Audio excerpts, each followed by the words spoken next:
Oke, kembali lagi bersama Crypto Kisaran News. Kali ini kita akan coba review tentang token BAPE.io. Oke, sebelum kita bahas lebih lanjut, kita akan coba lihat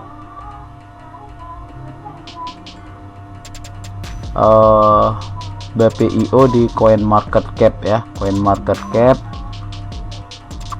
Jadi BAPE.io token ini berbasis Binance Smart Chain ya, berbasis Binance Smart Chain. Kemudian kalau kita lihat dari grafiknya, ini pergerakan token paling aneh, artinya dia sekarang di bawah harga pertamanya ya, jauh di bawah harga pertamanya, merah. Kemudian sirkulasinya juga cukup besar, ini cukup besar, dan sekarang berada di peringkat 4000 ya, di perangkat 4000-an. Kalau kita lihat, oke, dia sudah listing di beberapa market, ada di PancakeSwap, Hotbit, Coin3, dan Bkex. Oke, selanjutnya kalau kita lihat yang lainnya, tapi dari grafik ini sebenarnya kita harus lihat apakah projectnya ada atau tidak.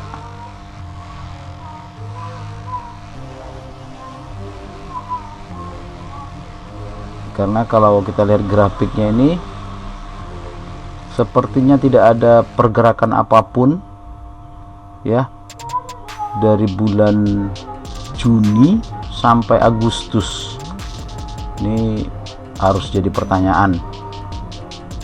BAPE, di sini dibuat pula, sayang sekali. Oke, itu tampilannya di market cap ya, market cap. Jadi CoinMarketCap, jadi hari ini memang ada kenaikan sekitar 6,68%,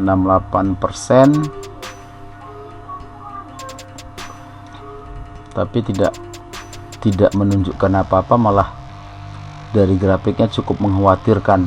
Oke, sekarang kita ke situsnya ya. Kalau dari awal situs BAPE.io ini cukup cantik sebenarnya dari segi tampilan ya, dari segi tampilan.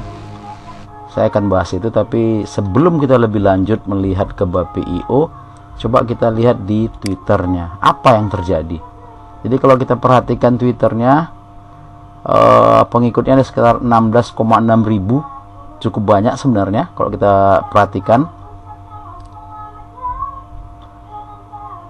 Cuman persoalannya, update terakhir sepertinya tanggal 10 Juli ya, udah hampir sebulan yang lalu.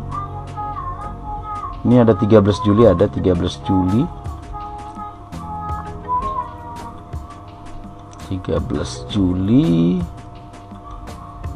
sepertinya 13 Juli terakhir. Berarti kalau pas kita lihat sekarang tanggal 13 bulan 8, 13 Agustus, maka sudah sebulan BAPE.io tidak update ya, tidak update. Jadi ini bahan pertanyaan cukup mengkhawatirkan juga. Oke, kita kembali ke situsnya. Jadi sekarang sudah di hold sekitar 61.000 orang ya, 61.000 orang, kemudian ditransfer ke 139.000. Sedangkan market capnya berada di 30,5 million US, yang sudah dibakar sekitar 410 triliun. Oke,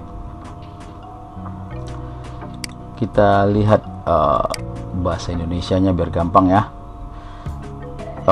Ini juga koin komunitas ya, koin komunitas berbasis tadi smart chain ya, Binance Smart Chain Contract, jadi berbasis Binance Smart Chain, BSC.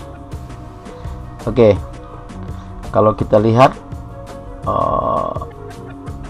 dari protokolnya ya, ini akan dijadikan koin DeFi ya, desentralisasi dan desentralisasi finance. Kemudian untuk yang stake juga ada, kemudian ada keinginan untuk membakar ya, jadi terbakar otomatis.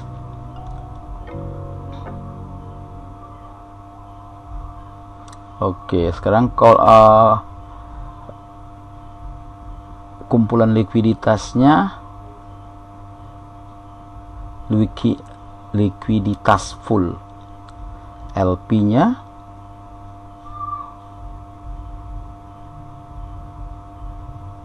bisa kita baca di sini, jadi menguntungkan untuk penjual dan pembeli.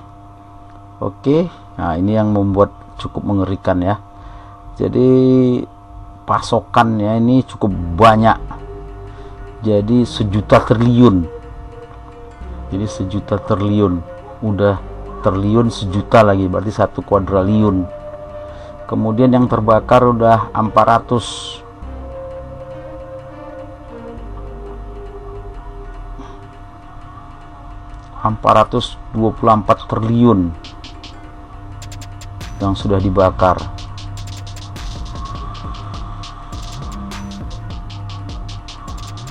Jadi kalau kita lihat protokolnya, kita sederhanakan, biaya 5% didistribusikan kembali ke semua pemegang yang ada, kemudian ditambahkan ke kumpulan likuiditas dan dibakar.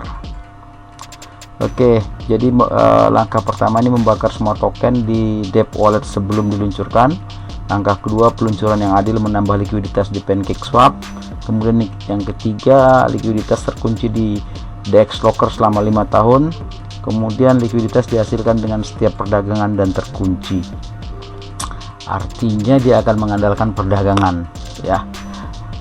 Tapi ternyata kalau kita lihat dari roadmapnya, kuartal pertama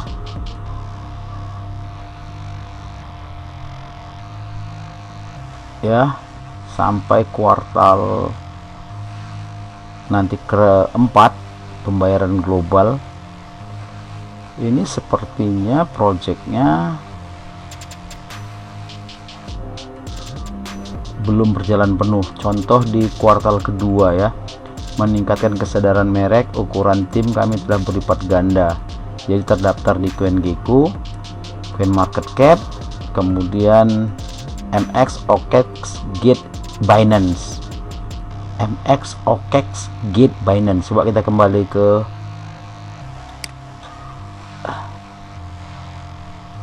MX, OKEX, Binance. Nggak ada satupun yang artinya tak ada satupun project yang sesuai dari roadmapnya ya. Jadi kalau pasarnya malah di sini Hotbit, CoinTiger, Bikex. Sementara di sini MX, OKEX, Gate, Binance. Yang untuk Gate dan Binance ini cukup besar pasarnya. Jadi project di kuartal kedua aja di sekitar bulan 6 nampaknya belum bisa diwujudkan oleh BPIU. Kemudian di kuartal ketiga mereka sudah NFT exchange setelah integrasi video game, ini belum juga ada kedengarannya. Kemudian yang terakhir nanti pembayaran global. Oke, dari roadmapnya memang tidak menunjukkan aktivitas apapun. Ini sangat-sangat luar biasa ya. Aduh, kita bingung lihat. Coba kita lihat kertas putihnya juga sebenarnya cukup menarik nih, semua lengkap ya. kertas putihnya. Tapi persoalannya sekali lagi, hampir semua belum sesuai dengan peta jalan yang diharapkan. Oke, kalau begitu koin ini ya kita nggak tahu lagi bergeraknya kapan, karena jelas-jelas tampilan yang cukup cantik ini tidak diiringi dengan perwujudan project. Jadi kita cuma bisa bilang ada apa dengan Bape.io.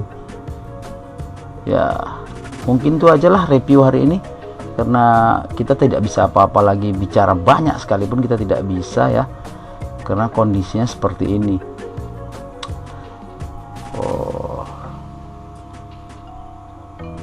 Kita nggak tahu pengembangnya ini masih ada atau tidak ya, pengembangnya, karena di sini tidak terlihat pengembangnya. Kalau kita lihat hitungan mundurnya, apa yang terjadi sebenarnya, udah 135 hari,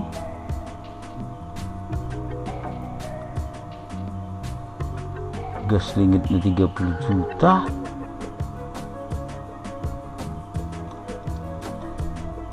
tapi tidak ada apa-apa ya.